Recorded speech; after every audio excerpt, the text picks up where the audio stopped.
নিসা, সূরা নিসা মহিলাদের সম্পর্কিত। এই সূরার মধ্যে অনেক বিষয় আলোচনা করা হবে, বিভিন্ন মাসালা মাসাইল আলোচনা আসবে। আল্লাহ পাক এই জন্য এই সূরার নাম দিয়েছেন সূরা নিসা। প্রথম আয়াতের সারমর্ম হলো আল্লাহকে ভয় করা। মানুষকে আল্লাহ পাক সৃষ্টি করেছেন একজন থেকে, তিনি হলেন হযরত আদম আলাইহিস সালাম।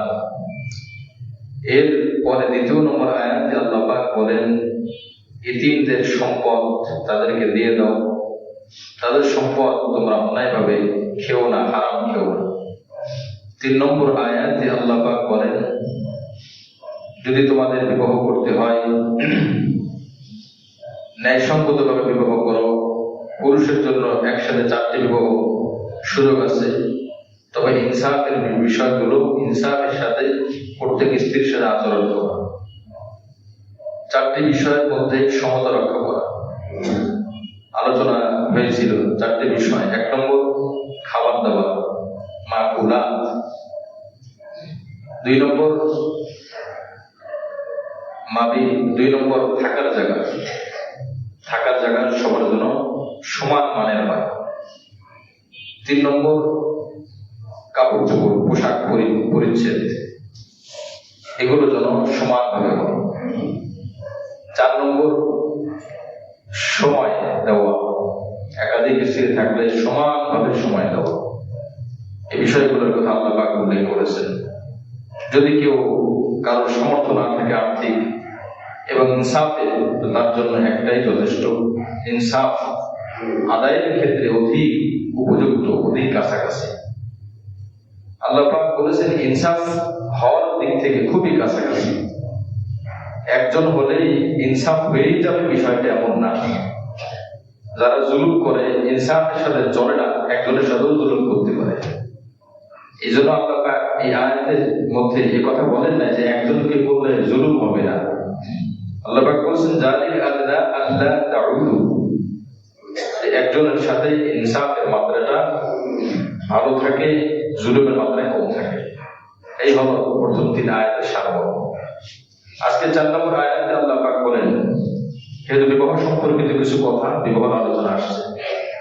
ওয়াতুন নিসা সাদাকাতিহিন্না নিহলা,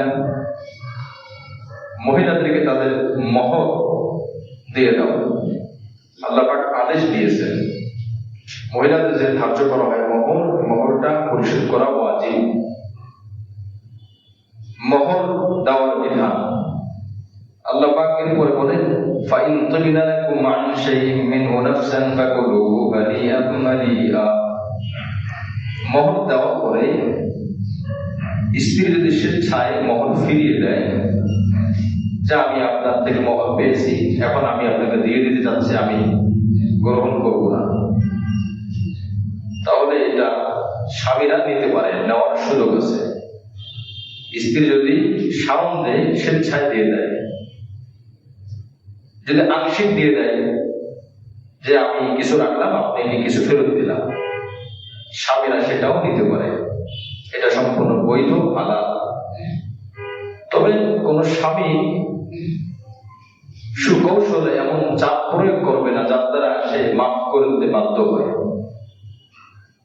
অনেক সময় এমন হয় যে তোমাকে বিবাহ করছি, তোমার পোশাক, তোমার খাবার, তোমার থাকার জায়গা, টাকা পয়সা সবই তো তোমাকে দিব, এই সমস্ত কিছু কথা বলে এরপরে বলে মহরে কি দেওয়া লাগবে তোমার? মহর তো তোমার, মহর থেকে তো বেশি দেবো তোমাকে। তো এখন স্ত্রী বেচারি নতুন আসছে, কি বলবে সে? ঠিক আছে, মহর দেওয়া লাগবে না, নিম্ন স্বরে বলবে মহর দেওয়া লাগবে না। এই যে মাফ, এটাকে মাফ বলে না, এটা মাফ করানো বলে। জোর করে সুবয়সের মাফ করানো যায় না, নিজের মনের থেকে। এই জন্য আয়াতের মধ্যে এই যে অনুবাদ, এই অনুবাদ দেখলে আমরা বুঝবো না। এটার জন্য শব্দের গভীর থেকে অর্থ তুলে আনতে হবে। ফাইন তাবিনা লাকুম, এই শব্দের মধ্যে এটার বিশাল ব্যাখ্যা রয়েছে। ফাইন তাবিনা লাকুম, যদি সে নিজের থেকে, একদম নিজ থেকে কোনো ধরনের চাপ, কথার শিকার, পারিপার্শ্বিকতার চাপে কোনো চাপ না, সে নিজের থেকে বলে আমি নেব না, আপনাকে দিয়ে দিলাম, এটা যদি হয়, তো এটা পুরুষদের জন্য ফেরত নেওয়া জায়েজ আছে। এই হলো আয়াতের সারমর্ম অর্থ। তাহলে বোঝা গেল মোহর দেওয়া ওয়াজিব। মোহর দেওয়া ওয়াজিব। মোহর ধরা কি পরিমাণ ধরতে হবে? মোহর কি পরিমাণ ধরতে হবে?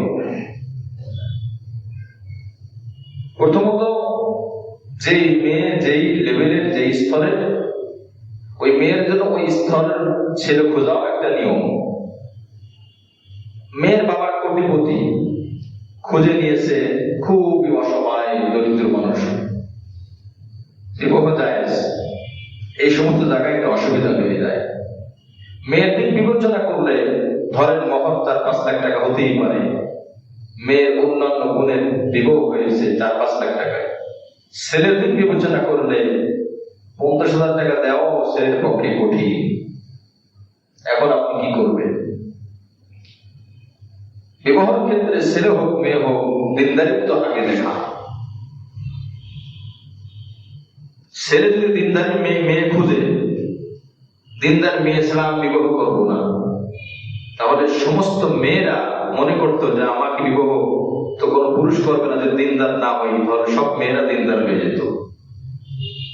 অনুরূপ ভাবে মেয়েরা যদি মন করতো টাকা পয়সা ধন্দর এগুলো তো বাবা দেখবে, বাকি গুরুত্ব প্রাধান্য দেবে দিনদারিত্ব, আমি দিনদার ছেলেকে ছাড়া বিবাহ করবো না, তাহলে সব ছেলেরাও দিনদার হয়ে যেত। কি বলেন? বিয়ে করতে আসে দোয়া করতে চায়, দোয়া চায় যে হুজুর আমি যেন ফাতেমা রাদিয়াল্লাহু আনহার মতো মেয়ে পেয়ে যাই। তো ফাতিমার মতো মেয়ে হওয়ার জন্য কি আবু জাহেল হলে হবে? কার মতো হইতে হবে? আলী হইতে হবে। অনেক সময় মেয়েরা দোয়া চাবে, দোয়া করে আমি যেন আলীর মতো ছেলে পেয়ে যাই। তো তুমি আলীর মতো ছেলে পাওয়ার জন্য ফাতিমার বৈশিষ্ট্য তোমার মধ্যে আনতে হবে। তুমি ফাতেমার মতো মেয়ে পাওয়ার জন্য আলীর বৈশিষ্ট্য তোমার মধ্যে আনতে হবে। তাহলে তুমি আলীর বৈশিষ্ট্য আনলে ফাতেমার বৈশিষ্ট্যওয়ালা মেয়ে পাবে। তুমি ফাতেমার বৈশিষ্ট্য মেয়ে তুমি গ্রহণ করলে আলীর বৈশিষ্ট্যওয়ালা ছেলে তুমি খুঁজে পাবা। এক এলাকায় বাদশা, আগের জামানার বাদশা তো অনেক দিনদার ছিল, আল্লাহর কাছে সাহায্য চাইতো, দিনে মানুষের সেবা করতো, রাত্রে আল্লাহর কাছে সাহায্য চাইতো। এক বাদশা তার মেয়ে বিবাহ দেবে, খবর লাগাইছে, বলছে যে যেই ছেলে আমল আখলাক ভালো, মোটামুটি শিক্ষা দীক্ষা আছে, আমল আখলাক ভালো, এমন ছেলের সাথে আমি বিবাহ দেবো, পয়সা করে না হলেও চলবে। ও এখন খোঁজ লাগাইছে কিভাবে বুঝবো। পরে দেখো কি করা যাবে, মসজিদে কোন যুবকরা বেশি বেশি আসে, যে যুবকরা মসজিদে কঠিন মুহূর্তে আসে, বোঝা যাবে এরা দিনদার, না হলে মসজিদে কেউ আসতে পারে না। জরিপ করে দেখেন মসজিদের মধ্যে যুবকের সংখ্যা বেশি না মুরব্বীর সংখ্যা বেশি?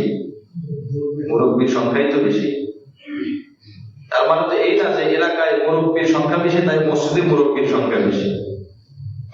যুবকের সংখ্যা এলাকায় বেশি আর মুরব্বীর সংখ্যা কম এলাকায়, আর মসজিদে মুরব্বীর সংখ্যা বেশি, পার্সেন্টেজ হিসাব করলে মুরব্বীর সংখ্যা বেশি, যুবকের সংখ্যা কম। হাদিসে নবী বলেন ইদা রাআইতুমুর রাজুল ইয়াতাআহাদুল মাসজিদ ফাশহাদু লাহু বিল ঈমান। রাসূল বলেন যেই ব্যক্তিকে দেখবা বারবার মসজিদে যায়, মসজিদে যে নামাজ আদায় করার চেষ্টা করে, নবীজি বলেন তাকে তোমরা খাঁটি ইমানদার বলে আখ্যায়িত করতে পারো। সুবহানাল্লাহ, তোমরা সাক্ষ্য দিয়ে দাও। এখন বাদশার এই হাদিস মনে পড়ছে, বলে আমি এখন দিনদার ছেলে চাই। দেখো মসজিদে কে আসে, বেশি বেশি আসে। এলাকার এক দুষ্ট ছেলে এই খবর শুনছে যে মসজিদে বেশি আসলে আশা করা যায় রাজার মেয়ের বিবাহ করা যাবে।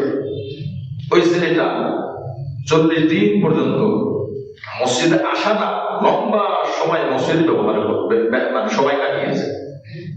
জোহরে এসেছে, খাবারের জন্য গিয়ে আবার আজানের আগে চলে আসছে, আসরে ঢুকছে, আসর মাগরিব ঈশা পড়ে বের হয়েছে, ফজরের সময় মুয়াজ্জিন সাহেবের আগে হাজির, জোহরের সময় মুয়াজ্জিনের আগে হাজির, লম্বা সময় কাটিয়েছে। এখন যে ছেলেটা মসজিদে বেশি সময় দেয়, আমাদের সময় দেয়, ওই ছেলেটার প্রতি তো মানুষের একটা আলাদা চিন্তা আসে যে এই ছেলেটা ভালো না হলে তো আসতে পারে না। তবে এই জামানায় আবার ঢোকায় পড়া যাবে না।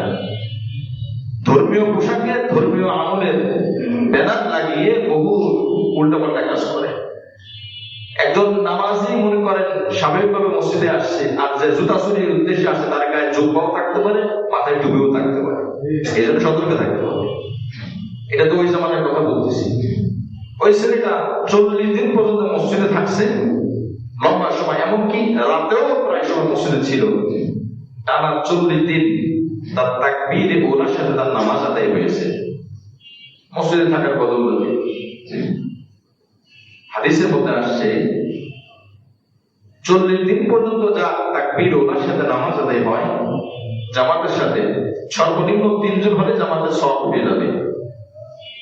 যদি কারণ এমন হয় যে মসজিদে জামাত ছুটে গেছে, যেখানে সে নামাজ পড়তে চেষ্টা করো ওইখানে 3-4 জন 5 জন মিলে, আপনি সফরে আসছেন একটা জায়গায় নামাজ পড়বেন, সেখানে মসজিদ হতে পারে, নামাজের জায়গা হতে পারে, ভিতরে গিয়ে একটু খুঁজবেন যে আমি নামাজ শরীফ না হওয়া, একটু চেষ্টা করা। ওজু করে দেখো কেউ আসলো কিনা, ভাইকে নামাজ পড়বেন বলে না, জোহরের নামাজ না, তো ঠিক আছে আমরা জামাতে পড়ি। হাদিসের মধ্যে এসেছে একাকী 10 জন ব্যক্তি, একাকী 10 জন, 1 থেকে 10 জন একাকী নামাজ পড়েছে, আর অপরদিকে 3 জন ব্যক্তি একসাথে নামাজ পড়ছে। হাদিসের মধ্যে এসেছে এই 10 জন ব্যক্তি একাকী নামাজ পড়ে যত সওয়াব হয়েছে 10 জনের, 3 জন ব্যক্তি জামাতে নামাজ পড়ার কারণে তার থেকে বেশি সওয়াব হয়েছে। এই জন্য জামাতের সাথে নামাজ পড়া 2টা ফজিলত। 1 নম্বর হলো তার অতীতের সগীরা গুনাহগুলো আল্লাহ সব মাফ করে দিবেন, সুবহানাল্লাহ। নম্বর 2, তার নাম মুনাফিকের লিস্টে লেখা ছিল। হাদিসের মধ্যে এসেছে বহুত মানুষ নামাজি হয়েও মুনাফিক হতে পারে, তো সাথে সাথে আল্লাহ পাক 40 দিন পরে তার নাম মুনাফিকের কাতার থেকে মুছে দিবেন, সুবহানাল্লাহ।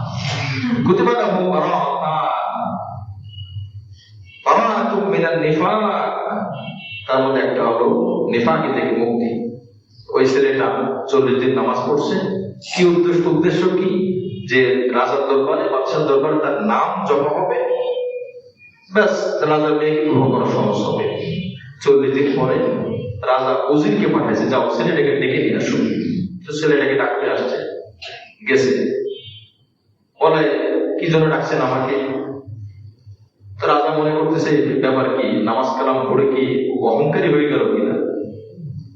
পরে বলছে দেখো আমার তোমাকে পছন্দ হয়েছে, তুমি নামাজ সুন্দরভাবে আদায় করো, মসজিদের সময় দাও।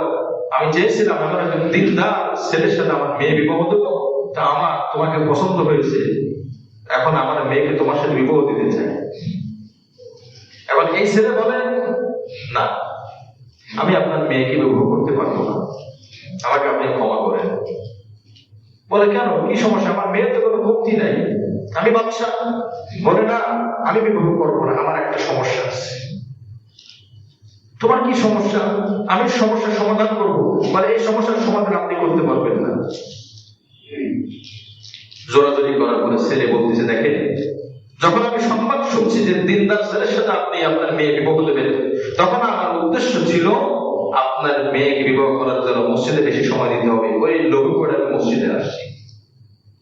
আজ 40টা দিন মসজিদের সাথে সময় কাটানোর কারণে, ইবাদত করার কারণে আমার মনের মধ্যে জাগ্রত হলো, ভাই আমি এই 40-30 দিন পর্যন্ত ভাবলাম আমি কি তাহলে নামাজ মাখলুকের জন্য পড়লাম, মানুষের জন্য, বিয়ের জন্য পড়লাম, এতকাল তো ইবাদত করি না, এখন যে কয়দিন করলাম এই কয়দিন মানুষের জন্য, রাজার জন্য, বিয়ের জন্য, তাহলে তো আমি আল্লাহর গোলাম হতে পারি না, আমি তো আগে নামাজ না পড়াই ভালো ছিল। আমি তো সিদ্ধান্ত নিলাম না না না, আমার ইবাদত কেবলমাত্র আল্লাহর জন্য, এটা প্রমাণ করার জন্য আমি প্রমাণ করবো আল্লাহর সামনে, আল্লাহ বাদশার মেয়েকে আমি বিবাহ করবো না। 1 নম্বর দিন থেকে 40তম দিন পর্যন্ত আমি প্রমাণ করবো আল্লাহ এই নামাজ পুরোটাই আমি আপনার জন্য করেছি। সুবহানাল্লাহ। আল্লাহ তার দিলকে পরিবর্তন করে দিয়েছে। নেককারদের পরিবেশে যখন আসছে, নামাজি মানুষের পরিবেশে যখন আসছে, দেখেন এই মানুষটার উদ্দেশ্য ছিল দুনিয়ার জন্য, কিন্তু আল্লাহ পাক আছে এই যে তার ভিতরে চিন্তাটা আসছে, চিন্তাটা কি নিজের থেকে আনছে না আল্লাহ দিয়েছে? এই আমলের বরকতে আল্লাহ পাক দিয়েছে। নেককারদের পরিবেশে যখন যাবে, নেককারদের পরিবেশে যখন সময় দিবে, লোহাও চম্বুক হয়ে যাবে, লোহাও চম্বুক হয়ে যাবে। একই মাটি যখন এই মাটিটা ইটের আকৃতি তৈরি করে ইটের বাটায় দেওয়া হয়, আগুন জ্বালানো হয়, এত শক্ত মজবুত হয়ে যায়, ওইটা দিয়ে 20 তলা 30 তলা 40 তলা ভবন তৈরি করা যায়, কোনো সমস্যা হয় না। কারণ সে এমন পরিবেশে গেছে যে পরিবেশের মধ্যে খাঁটি শক্ত মজবুত জিনিস পাওয়া যায়। অপরদিকে এই ইটটা কোনোদিন আর পানিতে ভিজাইলে কি হয় না, গলে না। বছর পর বছর পানিতে ফেলে রাখেন ইট কিন্তু গলবে না। কিন্তু এই মাটি যখন ওই পরিবেশে না গিয়ে তার স্বজাতির সাথে মিলেছিল, খেয়াল করেন, মাটি যখন মাটির সাথে মিলেছিল, এই মাটিটাকে ইটের ডাইস মধ্যে ঢুকিয়ে যখন একটা আকৃতি দেওয়া হয়েছে, এখন পোড়ানো হয় নাই, আগুনের পরশে এখন দেওয়া হয় নাই, ওই অবস্থায় পানিতে ফেলা হয়, 2 দিন পরে গলে যাবে না? গলে যাবে। কারণ সাথে সাথে আরো সহজ উদাহরণ, চুলার মধ্যে যে আগুন জ্বালানো হয়, তো ওই আগুনের সাথে কিন্তু ওই মাটির সাথে মিলে থাকে। ইটের বাটায় আগুন দিলে ওই মাটি ইট হয়ে যায়। তো যখন চুলার আগুন জ্বালানো হয় তখন তো আগুন লাগে, তো ওই চুলার সাথে যে আগুন মিললো, চুলার মাটিটা ইট হলো না কেন?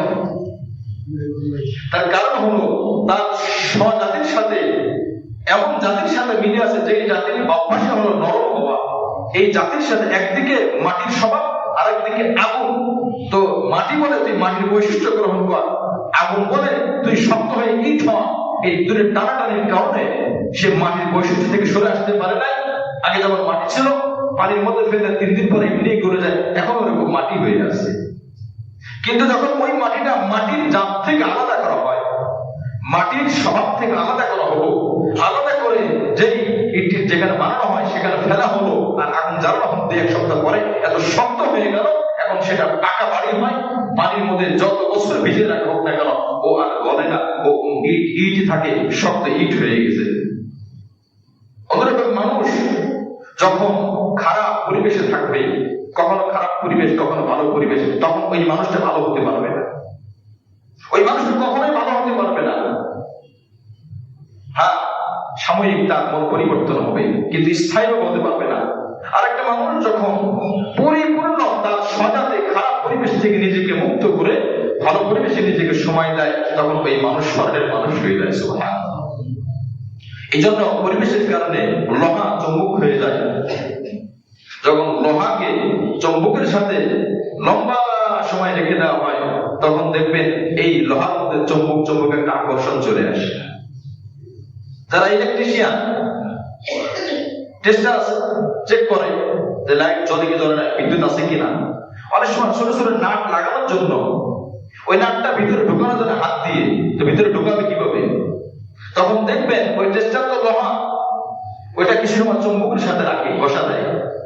এরপর যখন নাটের সাথে ধরে, তখন সাথে সাথে নাট আর ওই লোহার সাথে লেগে যায়। অবশ্য দুইটাই কিছুক্ষণ আগ পর্যন্ত লোহা ছিল, এখন ওই নাট ছোট ছিদ্রের মধ্যে দিয়ে ঢোকায়, এখন ঘোরায়। চুম্বকের স্পর্শের কারণে তার মধ্যে চুম্বকের আকর্ষণ চলে আসছে। এই জন্য যখন কোনো মানুষ যত বড় ভালো মানুষ হোক না কেন, খারাপ পরিবেশে জন্মে, ওই ভালো মানুষটা সব থেকে নিকৃষ্ট মানুষ হয়ে যাবে। ও দ্বারা দশজন ক্ষতিগ্রস্ত হবে, ও নিজে ক্ষতিগ্রস্ত হবে। আরো বাস্তব উদাহরণ, এই গত কয়েকদিন আগে শিবলক এক বাসায় গেলাম, এক মুরব্বী অসুস্থ, বলা হলো তার পা কেটে ফেলতে হবে, একদম এই মাথা থেকে পাটা কেটে ফেলতে হবে যদি তাকে বাঁচাইতে চাই। তার পায়ের আঙ্গুল থেকে ক্ষত শুরু হয়েছে, টের পায় নাই, বাড়তে বাড়তে হাঁটু, বাড়তে বাড়তে এই পর্যন্ত পা পর্যন্ত পুরো পা ধরছে। ডাক্তার বলছে যদি এটাকে না কাটা হয়, তো এই দূষিত পায়ের আকর্ষণে, দূষিত পায়ের স্পর্শে বাকি বডির সব জায়গা দূষিত হয়ে যাবে, ভাইরাস ছড়িয়ে যাবে, তাকে বাঁচিয়ে রাখা কঠিন। এবং ডাক্তাররা এও বলছে, বয়স খুব বেশি মুরব্বী, যে 50-50 চান্স, সুযোগ, অপারেশন করার পরে বাঁচতে পারে, নাও বাঁচতে পারে। ঠিক আছে, আল্লাহর উপর ভরসা করে অপারেশন করছে। গত 1 মাস আগের কথা, অপারেশন আলহামদুলিল্লাহ সাকসেসফুল হয়েছে।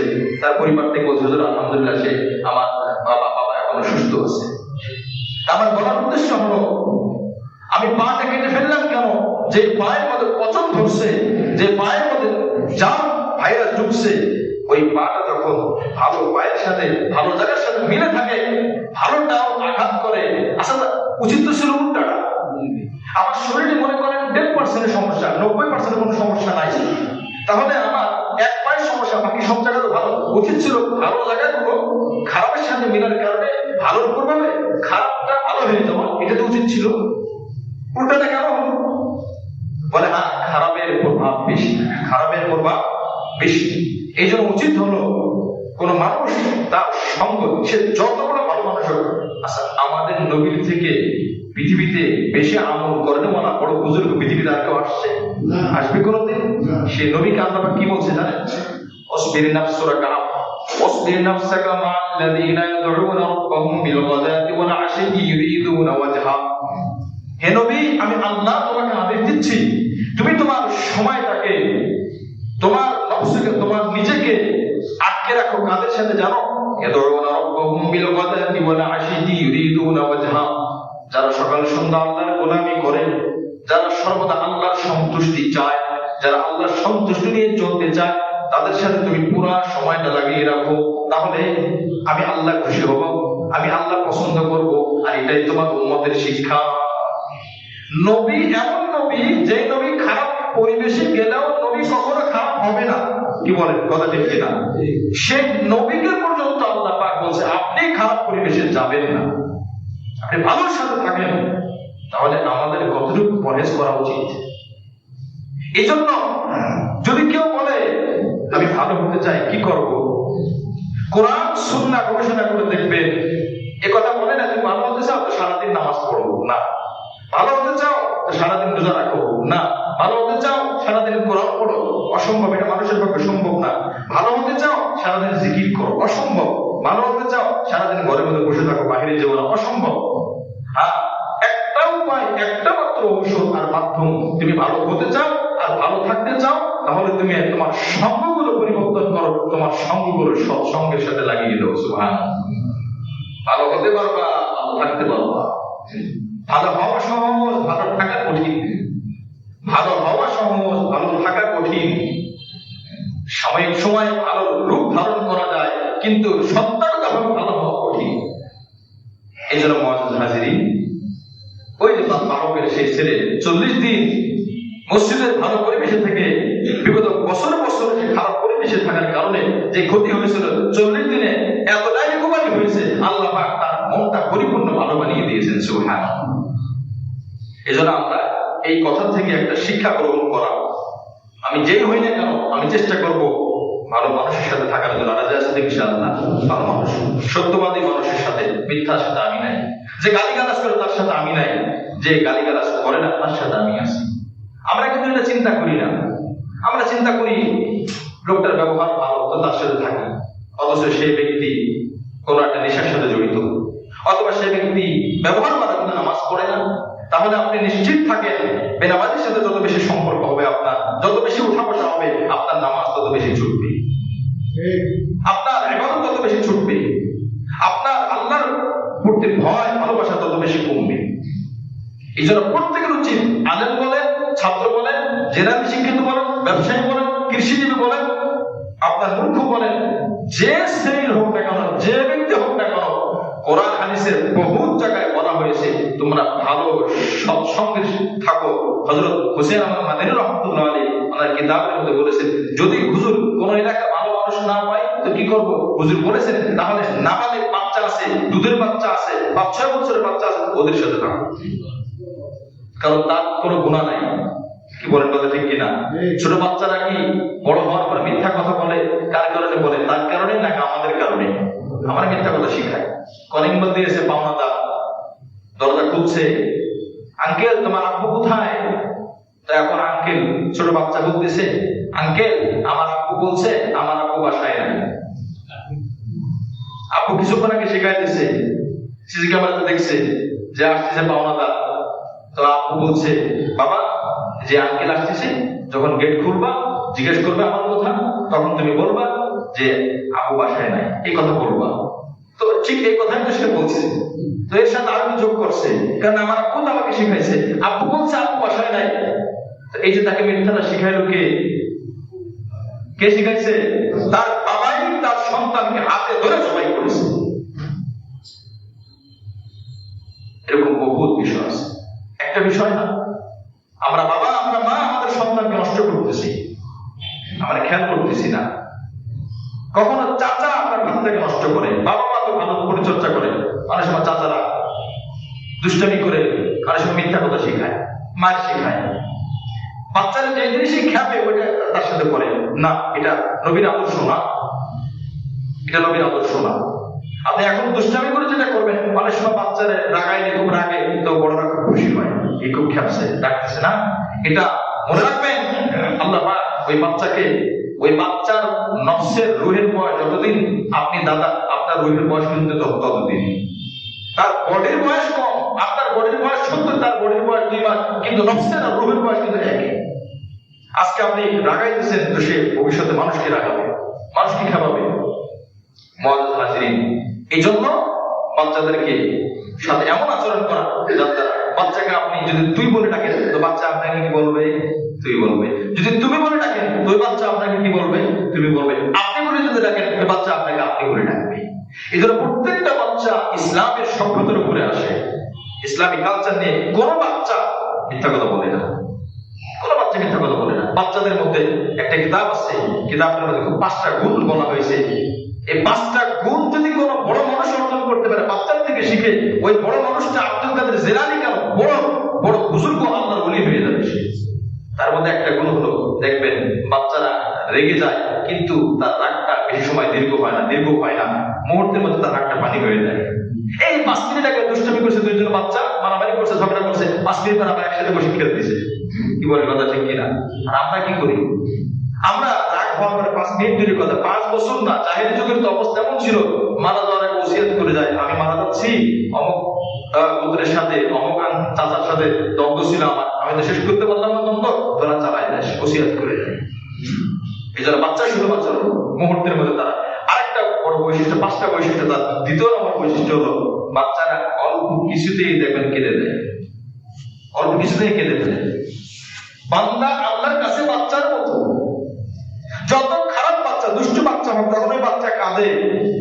অন্যের বাচ্চাও যদি হয়, ওই কাদাশীল বাচ্চাকে দেখলে মায়া লাগে কি লাগে না? কঠিন মন, ভাষার হৃদয় নরম হয়ে যায়। কারণ তার কাদার বাচ্চার ভাষাই হলো কাদা। ব্যথা পেলেও কাঁদে, দুঃখ পেলেও কাঁদে, চাহিদা পূরণ না হলেও কাঁদে, সবকিছু সে কাঁদে। সাথে সাথে শক্ত হৃদয় মানুষের নরম দিল আলাদা হয়ে যায়। তো ঠিক মানুষের যদি অভ্যাস হতো, যে কোনো বিষয় আল্লাহর সাথে কেঁদে দিবে, গোপনে কেঁদে দিবে, মানুষের সামনে কাঁদতে পারতেছে না, লজ্জা লাগে, গোপনে কাঁদলে তার কাদারটা অভ্যাস বানিয়ে দিবে। এই জন্য আমার ভাই, এই জামানায় আপনি যদি বলেন আমি ভালো হতে চাই, ভালো থাকতে চাই, কোনো আমল নাই। অনেক সময় এরকম বলে যে নামাজের মধ্যে দিল অন্যদিকে চলে যায়, গুনার কথা আসে। কি এমন আমল আছে যে আমলের কারণে নামাজের মধ্যে দিল অন্য জায়গায় যাবে না? কি আমল আছে? আপনি উল্লেখযোগ্য কোনো আমল খুঁজে পাবেন না। কিছু আমল হালকা পাতলা দেওয়া আছে, দিল যাবে, এটাই নিয়ম। এখন আমি কি করব? আমি দিলকে আবার ফিরিয়ে আনবো, আবার দিলকে ফিরিয়ে আনবো। যতবার ফিরিয়ে আনবো, ততবার আমার আল্লাহ পাক সওয়াব আরো বেশি দান করবেন। সুবহানাল্লাহ। একজন মানুষের দিল অন্যদিকে যায় না, তো তার ফিরেও আনা লাগে না, কষ্ট করা লাগে না, সওয়াব নাই। একজন মানুষ রোজা রাখছে, আর একজন মানুষ রোজা রাখছে, তবে একজন ছায়া জায়গা, ঠান্ডা জায়গায় বসে নিরিবিলি রোজা পালন করে গেছে, কোনো কষ্ট হয়নি। আরেকজন মানুষ রোজা রেখে রিক্সাও চালিয়েছে, রোজাও রেখেছে, বলেন দুইজনের সওয়াব আল্লাহর কাছে একরকম হবে? কখনোই না। যার ইবাদতের কষ্ট যত বেশি, ইখলাস যত বেশি, তার ইবাদতের মর্যাদা আল্লাহর কাছে তত বেশি হবে। এই জন্য যারা বলে যে এমন কি আমল আছে যে আমল দ্বারা দিল অন্যদিকে যাবে না, এটা অসম্ভব। হ্যাঁ, এটা একমাত্র ফেরেশতাদের হয়, আমাদের হবে না। দিল যাবে। কি আছে হুজুর যে আমল করলে আমার যেন গুনাহ না হয়, আমি আর গুনাহ না, এটা সম্ভব? অসম্ভব। গুনাহর চাহিদা আসবে। কি আমল আছে এমন যে আমল করলে 5 ওয়াক্ত নামাজ পড়তে পারি? আমল একটাই, আপনি ইচ্ছা করে বাসা থেকে বের হন, মসজিদে আসেন, ওযু করেন, নামাজ দাঁড়িয়ে দেন, এটাই আমল। কি বলেন? আর কোন আমল আছে যে আমল করলে হ্যাঁ ফেরেশতারা আঙ্গাইয়া উসা করে মসজিদে নিয়ে ফেলাই দেবে আর নামাজ পড়বো? অসম্ভব। এই জন্য আমার ভাই, ভালো পরিবেশে থাকবো, ভালো হব, ভালো থাকতে পারবো। আল্লাহ আমাদের সকলকে সার্বক্ষণিক সকাল, দুপুর, বিকাল, রাত, খেলা ধুলা, যদি খেলতেও হয় ভালো বন্ধুদের সাথে খেলো, যদি গল্প করতে হয় ভালো বন্ধুর সাথে গল্প করবো, ভালো বন্ধ গল্পের মধ্যে মিথ্যা কথা বলবে না। যদি সফর করতে হয় ভালো বন্ধুর সাথে সফর করবো। কি বলেন? আপনি সফর করেন খারাপ বন্ধুর সাথে, ওই সফর থেকে আসার পর ওই খারাপ বন্ধুর যে অভ্যাস আছে ওই অভ্যাসটা আপনার মধ্যে আমার মধ্যে চলে আসবে। নবী সাল্লাল্লাহু আলাইহি ওয়াসাল্লাম বারবার বলেছেন, খারাপ পরিবেশ থেকে নিজেকে রক্ষা করো, তুমি ভালো হয়ে যাবে, ভালো থাকতে পারবা। খারাপ পরিবেশ থেকে তুমি রক্ষা করতে পারবা না। তুমি যদি তাহাজ্জুদ পড়ো, তুমি যদি নফল রোজাও রাখো, তুমি যত আমল করো, তুমি নিজেকে নিয়ন্ত্রণ করতে পারবা না, শয়তান তোমাকে গ্রাস করে ফেলবে। আল্লাহ আমাদের সকলকে ভালো পরিবেশে থাকার তৌফিক দান করেন। আমি এখন ওই ছেলে 40 দিন নামাজ পড়া করে আমি আর বিয়ে করবো, সে বিয়ে করেই ওই 40 দিনের পর কথা দেখেন আসছিল দুনিয়ার জন্য, আল্লাহ তার দুনিয়ার ইবাদতটাকে আখিরাত থেকে বানাই দিয়েছে, এখন সে নেককার মানুষ হয়ে গেছে। সুবহানাল্লাহ। যাই হোক, এই জন্য বলতেছিলাম বিবাহের মধ্যে দিনদারিত্ব খোঁজা এবং মহর নিয়ম অনুযায়ী ধরা, সামর্থ্য অনুযায়ী ধরা। যা যত দিতে পারবে সে দিতে পারবে। মনে করেন 1 লাখ টাকা, মাসে ইনকাম করে 10,000 টাকা, হয়তো মাসে 50,000 টাকা, বড় তো বা ওকে বাকিতে 1 লাখ টাকা দিতে পারবে। আমি ধরলাম তাহলে 10 লাখ টাকা। কি জন্য ধরলাম? কি জন্য ধরেন ভাই? হুজুর, কোন বর্তমান জামানায় সমস্যা অনেক বেশি হয়, বেশি যেহেতু সমস্যা হয়, বিবাহ আটকানোর একটাই মাত্র, সেটা হলো 10 লাখ টাকা। ওর কথা ঠিক কিনা? এটাতে তাকে আটকানো যায়, ওই ছেলে মুহূর্তের মধ্যে যাবে না। আচ্ছা, এবার বলেন, বর্তমান জামানায় বিবাহ টিকিয়ে রাখার জন্য মাধ্যম বানানো হয়েছে 10 লাখ টাকা মোহর। এবার আপনার কাছে জিজ্ঞাসা, বর্তমান জামানায় বিবাহ বেশি টিকছে নাকি আগের জামানায় বিবাহ বেশি টিকছিল? ওই জামানায় মোহর বেশি ছিল না। এবার বোঝা গেল মোহর বেশি আর কম কোন বিবাহকে টিকাইতে পারে না। 2011 থেকে 16 সাল রিপোর্ট, 2023 সালের রিপোর্ট, এই ঢাকা দক্ষিণ সিটিতে প্রায় 2টি করে বিবাহ ভঙ্গ, প্রতিদিন প্রায় 50 থেকে 60টি বিবাহ ভেঙেছে। এটা সরকারি ভাবে যেগুলো জরিপে এসেছে, আবেদন করেছে বিবাহ ভাঙার আবেদন। তো এটা তো আবেদন, আর যেগুলো আবেদন ছাড়া ঘরে ঘরে তালাক হয়ে যাচ্ছে, রাগের মধ্যে তালাক, রাগারাগি করে তালাক, ঝগড়া করে তালাক, এটা তো আবেদন ছাড়া। তো 50 থেকে 60টা যদি হয় প্রতিদিন 24 ঘন্টা, এবার আপনি হিসাব করেন, যদি আপনার 48টা ধরা হয় তো প্রত্যেক ঘন্টায় 2টা করে, প্রত্যেক 30 মিনিটে এক একটা বিবাহ ধ্বংস হচ্ছে। তো বোঝা গেল মোহর বেশি ধরলে আটকিয়ে রাখা যায় না। বিবাহ টিকবে, বিবাহ হবে সুন্নাত তরিকায়, আর ছেলে আর মেয়ে হবে দিনদার। এই দুটা দায়িত্ব যদি আপনি নিতে পারেন, এই দুটা দায়িত্ব যদি কোনো পরিবার নিতে পারে, মোহর ধরাও লাগবে না, ওই বিবাহ আল্লাহর মেহেরবানিতে টিকবে। কারণ বিবাহ টিকানোর জন্য আল্লাহ পাক বানিয়েছেন। সুবহানাল্লাহ। সংসারে অশান্তি, 10 লাখ টাকা ধরছেন তো কি হয়েছে? সংসারে তো অশান্তি দূর করার জন্য কত টাকা দেবেন আপনি? অশান্তি দূর করার জন্য কয়েক কোটি টাকা দেবেন আপনি। মুআজ্জাজ হাজিরিন, এই জন্য মোহর হবে সাধ্য অনুপাতে, যা যতটুকু সাধ্য ততটুকু দেবে। একদম ধরে ফেললাম, বহুত দিলাম আটকাইয়া, যা কোন দিক যাবে যা, অসম্ভব। প্রায় এই মাসলাগুলো আছে গত কয়েকদিন আগে। এই জন্য আর একটা জরুরি মাসলাটা হলো, খুব ঠান্ডা মাথায় মনে রাখবো, যারা বিবাহ করবো, ছেলে মেয়েদেরকে যখন বিবাহ দেবো, সাংসারিক জীবনের মাসলা, তালাক সংক্রান্ত মাসলা শিখিয়ে পরে বিবাহ দেব। রাগের মাথায় ঝগড়া করে রাগারাগি করে তালাক দিয়ে দেয়, এরপরে এসে বলে আরে মাথা ঠিক ছিল না। রাগের মাথায় স্পষ্ট ভাবে কথাটা ভালো করে ঠান্ডা ভাবে ঢুকিয়ে রাখেন। রাগের মাথায় দেন, ঝগড়া করে দেন, আদর করে দেন, সোহাগ করে দেন, যে কোনো অবস্থা দেন না কেন, 1 তালাক দিলে 1 তালাক হবে, 2 তালাক দিলে 2 তালাক হবে, 3 তালাক দিলে 3 তালাক হবে। পৃথিবীর কোন জীবন শেষ দুঃসাধ্য নাই, দুঃসাহস নাই এই মাসলাকে গঠন করতে পারবে। অথচ আপনি খেয়াল করেন, ঘরে ঘরে বিভিন্ন জায়গায় রাগের মাথায় তালাক দিয়ে পর সংসার করতেছে। এর কারণ কি? মূল কারণ সে মাসলাই জানে না। এখন বিবাহ হওয়ার যোগ্যতা কি মনে করে? ছেলে চাকরি করে কিনা, ছেলের টাকা পয়সা আছে কিনা, এটাই যোগ্যতা। এটাই যোগ্যতা। মাসলা আদানের কারণে রাগের মাথায় তালাক দিয়ে সংসার করতেছে। আল্লাহ মাফ করুন, আমি সম্মানের সাথে বলছি, 3 তালাকের পরে যখন সংসার করে সন্তান হচ্ছে, হারাম সন্তান হচ্ছে। ব্যভিচার করে যে গুনাহ হবে, এই সম্পর্কে সেই গুনাহ হবে। এজন্য বিবাহের আগে আমি যেহেতু মুসলিম, আমি যেহেতু মুমিন, আমার ইসলামী বিবাহ হচ্ছে, ইজাব কবুলের মাধ্যমে বিবাহ হচ্ছে, তা আমার মাসআলা জানা আগে ফরজ। মাসআলা জানা ফরজ। এই জন্য আমার ছেলের বিবাহ হবে, আমার ভাইয়ের বিবাহ হবে, আমার বোনের বিবাহ হবে, আমার মেয়ের বিবাহ হবে, মাসালাগুলো আগে জানাই দেবো। রাজি আছেন ইনশাআল্লাহ? এই দায়িত্ব আপনি নেন। বিবাহ দেখবে ইনশাআল্লাহ হারাম সম্পর্ক হবে না ঘরের মধ্যে। খুব ঠান্ডা মাথায় বলছেন, যে অবস্থায় দেন না কেন। রাগের মাথায় দিয়েছিলাম, মাথা ঠিক ছিল না, মাথা ঠিক ছিল না, আপনি তালাক দিচ্ছেন কেন? মাথা ঠিক না, আঘাত করছে, গালি দিতেন দুইটা, লাঠিতে আঘাত করতেন, ছুরিতে রক্তাক্ত করতেন, সম্পর্ক ঠিক থাকতো। এখন যখন মাথা ঠান্ডা হয়ে গেছে, এখন মাথা ছাই তালাক দিলাম কেন? তালাক কি মানুষ ভালোবাসার জন্য দেয়? রাগের মাথায় দেয় নাকি? আদর করে বলে আমি তোমাকে ভালোবাসি তাই তোমার তালাক দেয়, এরকম কেউ বলে নাকি? ঝগড়ার সময় তো তালাক দিল মানুষ, এই জন্য তো বিধান। তালাকটা হলো একটা সমাধান। যেই সংসার টিকানো সম্ভব হচ্ছে না, তারা আপসে সংসার করতে রাজি না, দুই ব্যক্তি অর্থাৎ স্বামী স্ত্রী উভয় পরিবারে মিলে আলোচনার মাধ্যমে ঠিক আছে ন্যায় সম্মতভাবে সুন্নাত তরিকায় তালাক পতিত হবে। সুন্নাত তরিকা তালাক হলো সর্বোচ্চ একটা। যদি আপনি চান সম্পর্ক রাখা সম্ভব না, মেয়ে চাচ্ছে সম্ভব না, ছেলে চাচ্ছে সম্ভব না, তাহলে সর্বোচ্চ হবে একটার মাধ্যমে বিবর্ষ বিচ্ছেদ হয়ে যায়। কেন আপনি তিনের দিকে যান? তার কারণ কি জানেন? আল্লাহ পাক হিকমত কি রেখেছেন?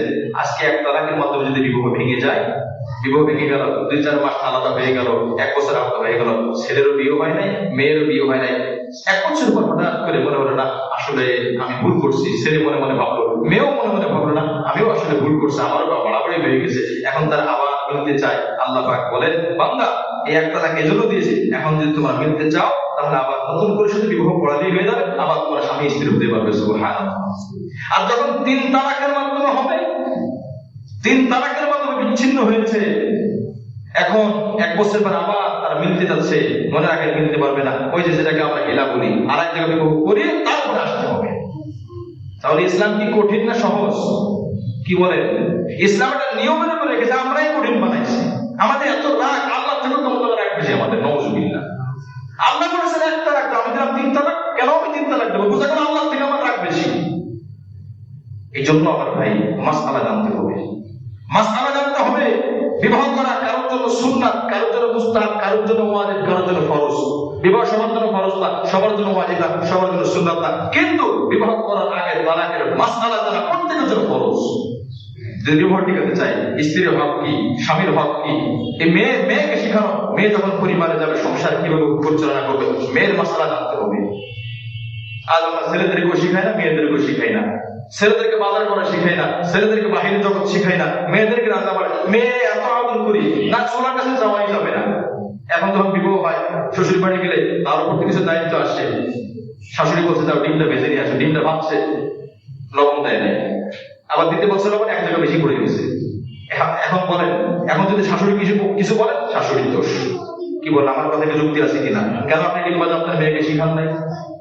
ছেলে বিবাহ হয়েছে, ছেলেকে আমি বাজার করে শিখাই নাই, মাছ কোনটা পচা কোনটা ভালো কিছু শিখাই নাই। যখন শ্বশুর বাড়ি বেড়াতে গেছে, টাকা দিয়ে তো বড় মাছটা কিনছে, যখন শ্বশুর বাড়ি নেছে মাছটা, এখন শাশুড়ি দেখতেছে, আপনি সামনে তো বলতে পার না, জামাই একটা বলদ জামাই, টাকা দিয়ে মাছটা কিনছে, মাছটা পচা মাছটা কিনছে, বেড়া ধরাই দিচ্ছে। বলেন সম্মান থাকলো? কিচ্ছু শিখায় না, ছেলের বাবা এভাবে বলাবলি করবে। এই জন্য সামনের আয়াতে আসতেছে, এই 5 নম্বর আয়াতে এই কথা আসতেছে, ছেলেদেরকে শিখানো, ছেলের শুরু যে কাজগুলো আছে তাকে একা একা চলতে পারে এই যোগ্যতা তাকে বিয়ের আগে তাকে শিখিয়ে দেওয়া, কর্মজীবনে যাওয়ার আগে তাকে শিখিয়ে দেওয়া। আমি বাবা হয়ে আমি যে যে কাজগুলো করতেছি সংসারের জন্য, আমার ছেলেকেও সেই কাজগুলো নিয়ম তাদের শিখানো। এটা ইসলামের শিক্ষা, এটা পারিবারিক শিক্ষা। মেয়েকেও এটা শিখানো। মেয়ে সংসারের মধ্যে যে কাজগুলো করবে, একটা মা যে কাজগুলো করে, হ্যাঁ মেয়েটা একদিনে সব পারবে না, হাতে ধরে ধরে শিখাবে, আস্তে আস্তে মেয়েটা যোগ্য মেয়ে হয়ে উঠবে। যখন শ্বশুর বাড়িতে যাবে, ডিম ভুনা করতে বলছে, এত সুন্দর ভুনা করে আনছে, আরে বাবা মেয়ে তো না কেমন আকাশের চাঁদের টুকরা, কি বলে বলা ঠিক কিনা? একদিন তরকারি খেয়ে বেশ মন জয় করে নিয়েছে। এই জন্য আজ এইগুলো আমরা শিখাচ্ছি না। কি বলেন, এই ভুলগুলো আমাদের অনশিক্ষা হচ্ছে না। তো সম্পদ হলে কি হবে, সুন্দরী হলে কি হবে, বড় শিক্ষিত হলে কি হবে, এগুলো তো এক্সট্রা গুণ। আসল যেটা আছে সেটার খবর নাই। নফল অনেক পড়ে, ফরজ নামাজ পড়ে না। পাগড়ি ঠিক মাথায় থাকে, একদিন পাগড়ি নাই, লুঙ্গি আছে পরা, চিন্তা করছে পাগড়ি কোনোদিন আমল ছাড়ি নাই, আজকে একটা কাজ করি, লুঙ্গিটা খুলে পাগড়ি বেঁধে নামাজ পড়ি। পাগড়ি এমন যদি কোনোদিন ছাড়ি নাই, পাগড়ি আজকে বাঁধবো, বাকি লুঙ্গি না থাকে না থাকে। লুঙ্গি খুলে পাগড়ি বাঁধছে, নামাজ পড়ছে। আরে বাবা, এই হলো আমাদের অবস্থা। এই জন্য আমার ভাই সংশোধন দরকার। সংশোধনের জন্য শিখা দরকার। আমি বলেছিলাম লম্বা করবো না, তো লম্বা করতে যাচ্ছি না। 36-37 মিনিট হয়ে গেছে, আধা ঘন্টা বা 40 মিনিটের মধ্যে আমার কথা শেষ করার ইচ্ছা। এই সময় ঠিক রাখার জন্য আমি আয়াতের সামনে বাড়তে বললাম না, ভাবছিলাম 3 আয়াত পড়বো। বলেন তো আজকে যে কথাগুলো শুনলাম জানলাম, এগুলো প্রয়োজনীয় কোনো কথা আছে কি আছে না? আমাদের পরিবর্তন হওয়া দরকার, পরিবর্তন হওয়া দরকার, শিখা দরকার, জানা দরকার। তো আজকে একটি আয়াত তেলাওয়াত করা শেষ হলো। মহিলাদেরকে মোহর দিয়ে দেওয়া, মোহর কতটুকু ধরা যতটুকু সাধ্য আছে, নগদ দিয়ে দিতে ভালো, নগদ না দিলে ভবিষ্যতে দিয়ে দিতে হবে। তাল বাহানা বাহানা করে মাপ চাওয়া ঠিক হবে না, এবং সম্পর্ক ঠিক রাখতে হবে। স্বামী ছেলে মেয়েকে বিবাহের শিক্ষা দিতে হবে। বিবাহ শিক্ষা কি, সংসারের শিক্ষা কি, এগুলো সবগুলো শিখে তারপরে তাকে সামনে আগাইতে হবে। তাহলে ইনশাআল্লাহ ভুলে লাগার মাথায় তারা হবে না, সংসার টিকবে, মেয়েও টিকবে। এরপরে আল্লাহ পাক রব্বুল আলামিন বলেন, এই নিয়মে কোরআন সুন্নাত যে নিয়ম আছে এই নিয়মগুলো শিখাও। আর বিবাহ হবে সুন্নাত তরিকা, বিবাহ হবে সুন্নাত তরিকা। বলেন তো আমাদের যে বিবাহগুলো হয় 100 ভাগের 20 ভাগ সুন্নাত হয়, আর বাকি 80 ভাগ এটা সুন্নাতের বাইরে। সুন্নাত যদি কথা বাঙালি কালচার থেকে দূরে সরে যায়, পশ্চিমা বিশ্বের যে কালচার আছে ওইগুলোর মধ্যে বিবাহ সাথে সংগঠিত, এগুলো ঠিক না। সুন্নাতটা কতটুকু হয়, ওই হুজুর থাকবে, খুতবা পড়াবে, আর কি ইজাব কবুল হবে। এই এর আগে হুজুর যা করবো এটা আমাদের মাসলা না, এটা আপনার বলেন না। আর এরপরে যা করবো এটা আমাদের বিষয়, হুজুর থেকে আপনি এসেন না। কি বলেন, বাস্তবতা আছে কি আছে না? এর আগে কোনো খবর কেন? ওই সময় যদি কোরআন সুন্নাহ লাগে, বিবাহের আগে কোরআন সুন্নাহ লাগবে। মেয়ে ছেলেকে কিভাবে দেখবে, ছেলে মেয়েকে কিভাবে দেখবে, কে কারা দেখতে পারবে, কে কারা দেখতে পারবে না। একটা মেয়ের বিবাহ হবে, ওই মেয়েকে বিবাহের আগে এখন ছেলের যে ভগ্নিপতি তার দাওয়াত দেওয়া হয় না দেখার জন্য। মানে মেয়েকে বিবাহ করবে ছেলে, কিন্তু দেখা রাখবে মেয়ের ছোট বোন জামাই, মেয়ের ভগ্নিপতি, মেয়ের বন্ধু, মেয়ের শ্বশুর, আরো যারা আছে মেয়ের মামা, এরা না কেমন বিয়ে হবে না। অথচ এই মেয়েকে কেবলমাত্র ছেলেদের মধ্যে যে বিবাহ করবে সে দেখার মতো যায়, আর কারণ দেখা যায় নাই। হারাম, কবিরা গুনাহ, সগীরা না কবিরা গুনাহ। অনুরূপ ভাবে ছেলেকেও দেখার ক্ষেত্রে এই জন্য মেয়েকে শুধু মেয়েরা দেখবে, ছেলেকে ছেলেরা দেখবে, খবর নিয়ে কোনো সমস্যা নাই। মেয়ের খবর নেবে মেয়েরা, আর মেয়েকে দেখবে শুধু ইসলামী সভ্যতা, ইসলামী শিক্ষা। বলেন এই পাঠটাকে হুজুরের কাছে আসে, সব কিছু কমপ্লিট, সবকিছু অনিয়ম অনুযায়ী হয়েছে। ওইখানে আল্লাহ অসন্তুষ্টি আছে কি আছে না? বলেন কোরআন সুন্নাহর বিরুদ্ধে হয়েছে না? আল্লাহ খুশি হয়েছে না? এই জন্য সব ওই জায়গা আল্লাহর হুকুমের বাইরে, শুধু ইজাব কবুলের জায়গা আল্লাহর হুকুমের মধ্যে ছিল, পরে আবার যা হয়েছে তাও আল্লাহর হুকুমের বাইরে। আল্লাহ টোটালি নারাজ, বলে এইরকম ভেজাল মাখা ইসলাম তো আমি তোমাদেরকে দিই নাই, যাও আমি আল্লাহ শান্তি ছেলের থেকে উঠে দিলাম, শান্তি মেয়ের থেকে উঠে দিলাম, যাও তোমার সব থাকতে পারে, তোমার দিলে আমি শান্তি দিলাম না, তোমার এই বিবাহ আমি আল্লাহ টিকাবো না। জোর বলে নাউজুবিল্লাহ। বিবাহ টিকাতে আমরা চাই কি চাই না? বলেন আসেন তাহলে সুন্নাত তরিকায়। কোরআন যদি সত্য হয়, হাদিস যদি সত্য হয়, আমার এই কথাটা সত্য, সুন্নাত তরিকা বিবাহ হবে, মাসআলা অনুযায়ী হবে। শান্তি আল্লাহ আসমান থেকে শান্তি নাযিল হবে। কোরআন আসছে, তোমরা যদি ইমানদার হয়ে যাও, তাকওয়া হয়ে যাও, ইসলাম অনুযায়ী মানো, নিজের জীবনটাকে লাফাতাহনা আলাইহিম বারাকাতিন মিনাস সামাই ওয়াল আরদ, আমি আল্লাহ আসমান থেকে বরকত আর শান্তি তোমাদের দিলের মধ্যে কলিজার মধ্যে আমি নাযিল করব। সুবহানাল্লাহ। আল্লাহ পাক আমাদের সকলকে এই 4 নম্বর আয়াতে শুনলাম, এই আয়াতের শিক্ষা, কোরআন হাদিসের আলোকে যে মাসালাগুলো আছে এগুলো সঠিকভাবে জানবো, আমল করব, ভালো পরিবেশে থাকবো। আল্লাহ আমাদের সকলকে তৌফিক দান করেন। আমিন।